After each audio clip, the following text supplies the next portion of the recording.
Hello అండి, welcome back to my channel Anshu vlogs at home.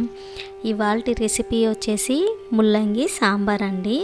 అవునండి, చాలా సింపుల్గా ఈజీగా ఫాస్ట్గా అయితే అయిపోతుంది. ముందుగా అయితే కుక్కర్ పెట్టేసి అందులోకి తగినంత ఆయిల్ అనేది అయితే యాడ్ చేసుకున్నాను. ఆయిల్ హీట్ అయ్యాక కొన్ని మెంతులు, అలానే ఆవాలు, జీలకర్ర, కరివేపాకు, ఎండుమిర్చి కూడా వేసేసానండి. ఇది కొద్దిగా మంచిగా ఫ్రై అయ్యాక నేనైతే అందులోకి ఆనియన్స్ అనేవి అయితే యాడ్ చేస్తున్నాను. చాలా ఫాస్ట్గా అయిపోతుందండి, చాలా సింపుల్గా కూడా ఉంటుంది. టేస్ట్ మాత్రం సూపర్ అంటే సూపర్గా ఉంటుందన్నమాట. ఈ కర్రీని మనము రైస్ లేక్ కానీ చపాతీ లేక్ కానీ చాలా ఇష్టంగా తినచ్చు అనమాట. చాలా బాగుంటుంది ఈ రెండింటి కాంబినేషన్తో.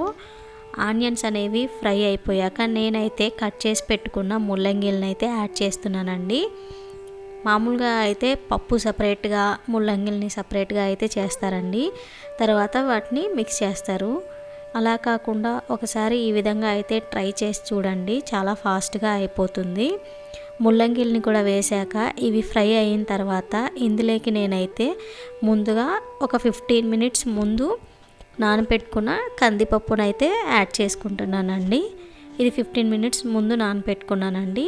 కందిపప్పు మొత్తం యాడ్ చేసిన తర్వాత మంచిగా మిక్స్ చేసుకోవాలి. ఇప్పుడు ఇందులోకి మనము కట్ చేసి పెట్టుకున్న ఒక 2 టమాటాలను అయితే యాడ్ చేసుకుంటున్నానండి నేను. వీటిని కూడా బాగా మిక్స్ చేయాలండి. ఇప్పుడు ఇందులోకి అయితే నేను కొద్దిగా సాల్ట్ని అయితే యాడ్ చేస్తున్నానండి. రాక్ సాల్ట్ అయితే యాడ్ చేస్తున్నానండి. టేస్ట్ అనేది ఈ సాల్ట్ వల్ల మనకి చాలా మంచిగా అయితే ఉంటుంది. నేను తగినంత సాల్ట్ అయితే యాడ్ చేశానండి. మీరు గనక మన ఛానల్ని ఫస్ట్ టైం చూస్తున్నట్లయితే ప్లీజ్ సబ్స్క్రైబ్ చేసుకోండి.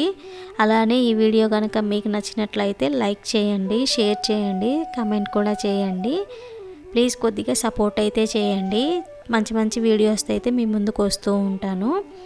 ఇది మంచిగా మిక్స్ అయిన తర్వాత ఇందులోకైతే నేను కొద్దిగా పసుపు, కారం, ధనియా పౌడర్ అయితే యాడ్ చేశాను. అలానే సాంబార్ పౌడర్ కూడా యాడ్ చేశానండి. వీటిని మంచిగా మిక్స్ చేసుకోవాలి.